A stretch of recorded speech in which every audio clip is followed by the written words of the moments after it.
Now let's look at some of the terms that they use in this chapter.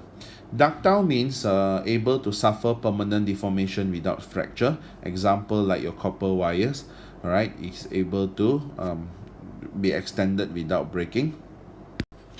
Now let's look at some of the terms that they use in this chapter. First of all, what is ductile? Ductile is the material's ability to suffer permanent deformation without fracture.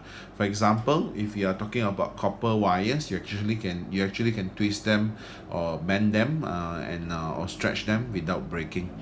Brittle definition is actually will suffer little or no permanent deformation before fracture, so which is actually opposite to ductile. So examples of brittle materials are like glass, because you notice that if you ever try to change its shape, it will surely break.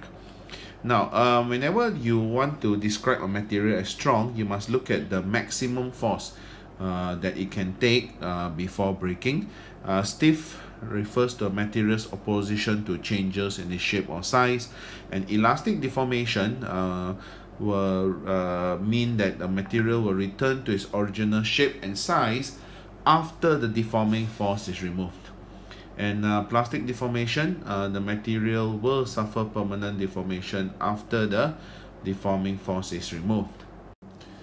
For example, if you were to look at a stress strain graph here, let's look at this first curve here, which is OABCED, which represents the graph for a ductile material.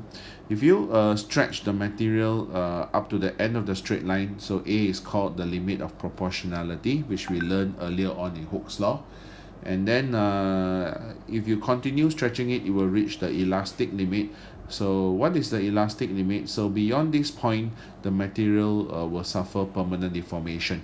For example, if you stretch it to point E and you release the force, it will not be able to return to its original length.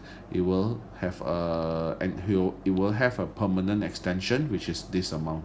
So when we draw the graph, usually after it exceeds the elastic limit here, then what we will do is we will draw the line. If you're supposed to draw the line to show how the graph returns when you remove the force, you must draw a line parallel to your original straight line. Why? Because after you exceed the elastic limit, all this value of extension is your permanent extension. So therefore, when you come back to here, this is also your permanent extension. So you just draw a line parallel.